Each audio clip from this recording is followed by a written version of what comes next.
Day is our annual college basketball preview show. Joining us in studio this morning is our friend Patrick Stevens at Discourse, D1S Course, Blue Ribbon, Washington Post. Anywhere else I should plug that people can find you at this point? Lacrosse Magazine. Lacrosse Magazine. All of these everywhere. And he'll be joining us every Tuesday throughout the rest of college sports season.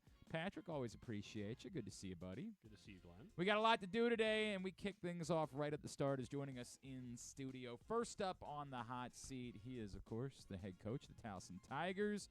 Made the lengthy trip over to join us in studio this morning. It's always great to see Coach Pat Skerry. Coach, good to see you. Thanks for taking the time, as always. Good morning, gentlemen. Everybody seems to think you got a pretty good team this year. The league thinks you're the team to beat. I don't know if that's rat poison to you. I don't know if you're the type that hates that stuff or you appreciate the recognition. How good do you feel about this group? You know, I tell our guys it's great. Can I have you hold that a little bit? Yeah, tell our guys happy for you. You know, that's good. We understand that doesn't mean a whole heck of a lot. You know, we'll ultimately determine our success, right? Your chance to prove them right or prove them wrong. Hopefully, we prove them right. Nice, yeah. You know, but it's that's nice. It's good, but it doesn't mean a whole heck of a lot. If I could, because I remember running this by Patrick last season, I heard secondhand, because it was on one of the broadcasts, something that you told the guys in we should remember what game it was, probably the Charleston game, in a pre-broadcast meeting, where you said that Tyler Tejada might be the best player you've ever recruited directly, not transfer, but directly to Towson. In his offensive skill package, you know, there's not a lot of like 6'9" guys that really are perimeter players with the ability to shoot it and dribble it. So he's got a chance to be. He's not at look at the best we've had is Benjamin. He's not Benjamin yet. He's got but he does do a lot of tools. And what I will say about Tyler is, this is my 33rd year of coaching. He works as hard as any guy I've had as far as getting in the gym on his own. So that piece is really encouraging. So before I let Patrick take over, can I ask the dumb guy question? How are you able to keep him? Like, this is the thing that I look at about your team. I say, wow, there's a lot of really good pieces that are all back, and we know in this era of college basketball, that's not easy. How are you able to keep Tyler Tejada, keep the majority of this group together in this era? Yeah, you spend a lot more time on that this time of year. You know, I think there's a couple things. One, when we came out of COVID, we've had pretty good success keeping guys. We tried to make a philosophical shift in recruiting, and what does that mean? We've got good kids from great families who I think really value what they're receiving at Towson. I've got an unbelievable staff that we need to pay and continue to pay and pay more. And like I said, we've got really good guys. Jokingly, I've said a lot. I feel like I'm coaching Ted Lasso. I'm certainly not Ted Lasso, at least not the PBS Kids version. But we've got good guys, and that's going to be important in this new era moving forward. Hey, look, if guys want to leave and they think it's better for them, we're all for it. You know, we used the Nick Timberlake example, who was with us for 5 years, graduated for 4, and stayed for $0. But, you know, he also was unbelievable with us. Like, it's not always greener. It might be greener short term, literally, but it might not be greener for some guys long term. I think that's where we're fortunate to have the type of kids we have. Because you have so many guys back, there's a sort of pragmatic element to this, right? Like, you actually had like 10 guys or so around in the spring where you could actually get stuff done earlier than most teams could. How much of a throwback was that, and just how much of a help do you think that is as you head into this season? Well, I'll tell you in March, right? I know we're further ahead than we were a year ago. We last year having to replace 75% of the roster, we mightily struggled in some areas early. We've tried to spend a lot more time on the offensive side of the ball. I don't know if that's totally materialized yet, but it's I'm more just happy and appreciative that the guys came back, because we've got guys that are good teammates and good kids, and obviously pretty good players. So That's the piece that you appreciate. And NIL is right. That's a new thing, and portal, and that's incredibly important. I've got an administration that understands that, and we've got to continue to commit to it in order to continue to be the preeminent program here in the DMV. It's not close in the last 3 years when you look at winning percentages. It's not, so we've got to continue to invest in men's basketball in order to retain, not necessarily recruit, but retain the type of talent and the type of human beings that we bring into the program. When you look back at a year ago, you mentioned the offense and the scoring and whatnot, and I'm sure that some of that was a function of, Dylan Williamson's a redshirt freshman, and he's figuring things out on the fly. How much better do you think he's going to be heading into his second full season on the floor? Well, he's a key guy because he's talented. He had a great year, and then obviously getting Hicks back, right? Having two quarterbacks, that needs to really elevate our team. Now, both those guys, we've had tough tests in the preseason playing Rutgers and St. John's. We got a couple more of those coming out right out the gate. So, I think those are challenging opportunities for those guys, but they both want to handle it and handle it well, and I think eventually they will. Mm-hmm. You mentioned the tough tests out of the gate. You're mentioning going out to St. Mary's, not an easy task. Going to South Carolina, not an easy task. Playing James Madison here, not an easy task. No. Right? Who made the schedule? So, but the amazing thing is that there's so many coaches that I've talked to in this offseason that scheduling was just such a bear, even more so now than it's ever been. Was this a difficult year for you to schedule, knowing that you had as much back, and other teams knowing that you had as much back? Yeah, really hard. Look, I've been one of these guys because everyone will talk to you like, why does this local school play this local school? I want to see all the local schools do great, right? That's really important, I think, for everyone. Everyone's got different needs in their schedule.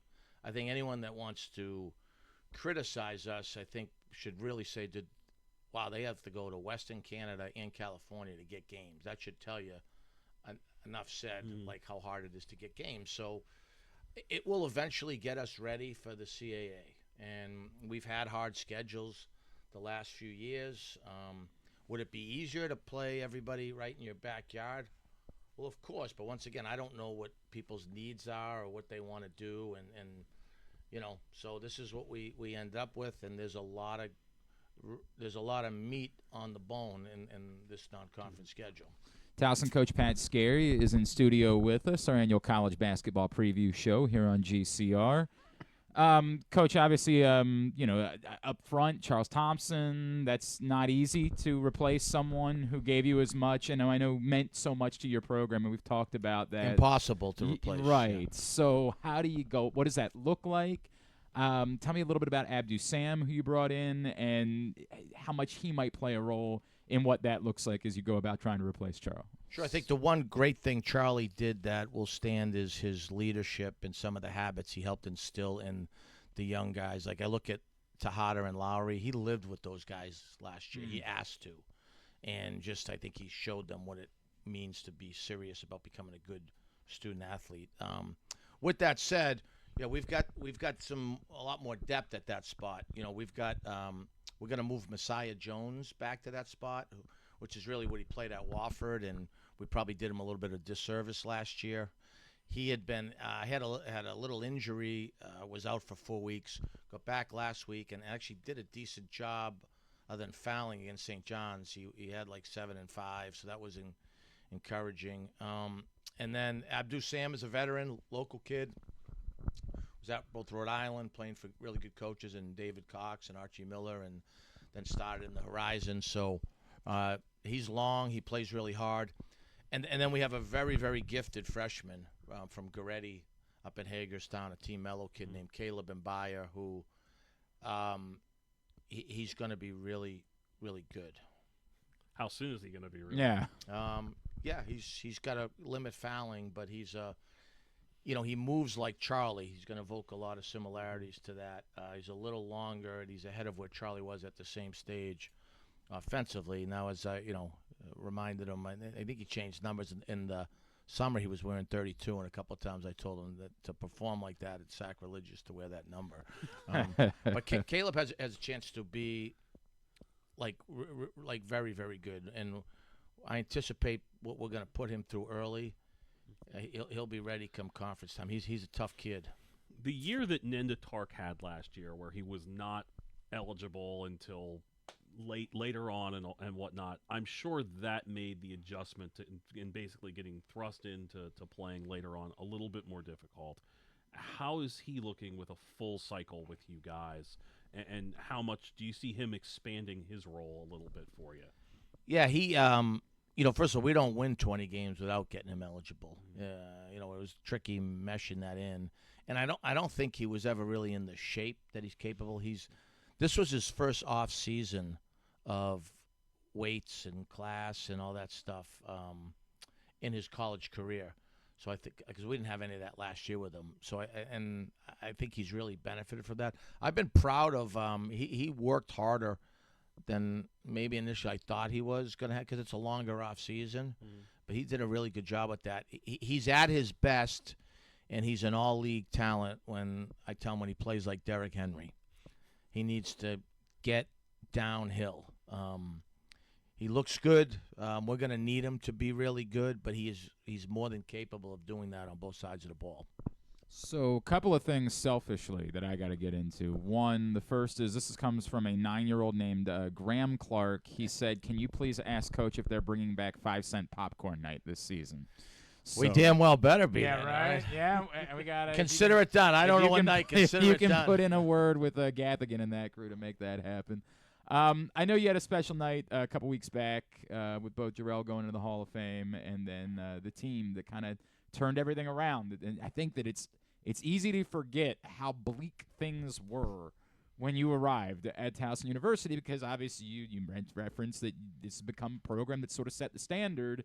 But being together with those guys, and did you have a moment to reflect? I'm sure there's frustration that it still hasn't led to the breakthrough and the trip to the NCAA tournament, but did you allow yourself a moment to reflect back on, wow, we really were like, this was not fun when I got here? No, I appreciate you saying that. My dad's one of my biggest fans. He had sent me something this spring that we had won 30.9% of our games in Division One. That's our all-time winning percentage, and obviously it's in the low 50s now. Mm-hmm. in the last 12 years, and the last 3 has been our best stretch, high 60s. So yeah, I did. I appreciate you talking about that team, because that team in this day and age, we kind of missed the Twitter X social media thing, because that team would have been all over the country to be banned, and no one transfers, which they could have, and go 1 win to 18 and not have a chance to play in your conference tournament or any other tournament would have put a lot of pressure on things. And it was just great having those guys back. A couple of guys that own successful businesses, a couple of guys have played for a long time, a couple are into coaching, parents, husbands. So that was great. And I had an elite staff.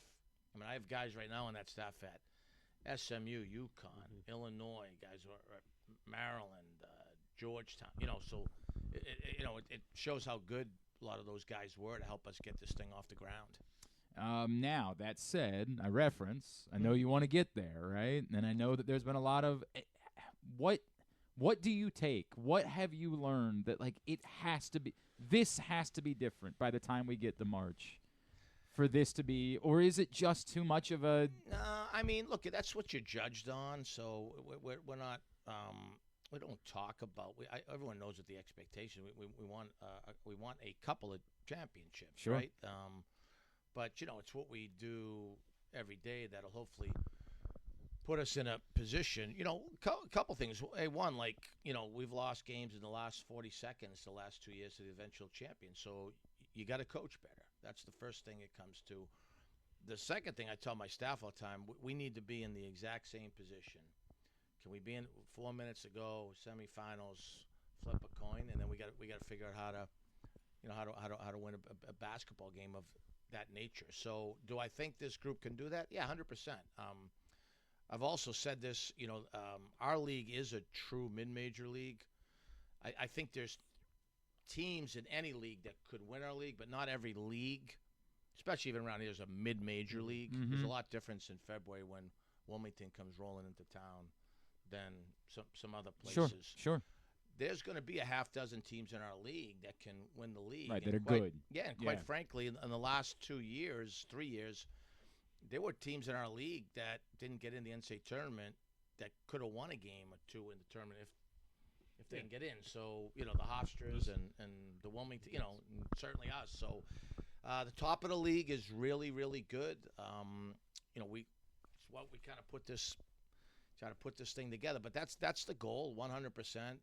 And that's what you're, in this day and age, that's what you're judged off of. What I would tell you is you might think you can do better, but history indicates you can also do a lot worse as well. That's very fair. That's very fair.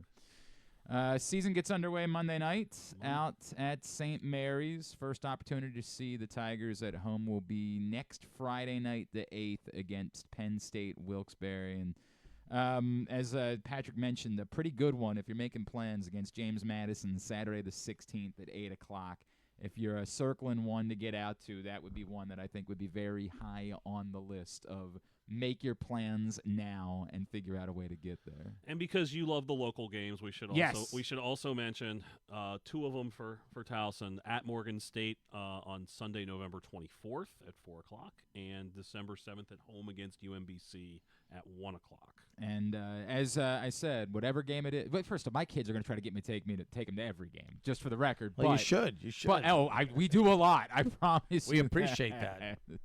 But we got to work on 5-cent popcorn night. Like they still use the buckets. They still ask me to put their ice cream in these buckets they got on 5-cent popcorn night. It was their favorite. Go ahead, Patrick. Oh, I didn't have anything better than that. Fair enough. Nothing better than that. How do you top that? Yeah, right. My only thing was going to be, how neat it is to be part of the LeBron James Classic. I know that's a game that Duquesne has played a fair bit. I think this is the second year. Is it the second? Yeah. Or, I thought they lost a tight one to They beat Bradley last year at the buzzer or something. Yeah. So basically, the storyline is that Keith Dambrot was LeBron's high school coach, Correct. was at Duquesne the last 7 years, and had been playing a game back in Akron. So the fact that Towson gets to be a part of that, Drew Joyce, his former teammate, now in charge, LeBron's former teammate now in charge. Yeah, we appreciate, appreciate Drew giving us the opportunity. Obviously, they're going to be very good. They were in the tournament last year.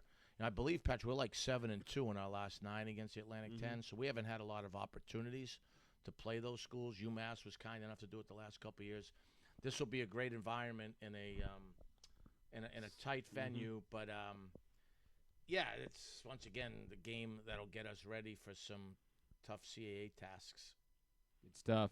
Pat Skerry, appreciate you. Thank you for coming over here and spending time with us. Appreciate what you guys do for local college basketball and really rooting hard for all the teams around here to have a great season. We'll be in touch, and you'll be seeing you out there this season. Thank you, Coach. Great to see you. Pat Skerry, Towson basketball coach, with us here on GCR as we kick off our annual college basketball preview show.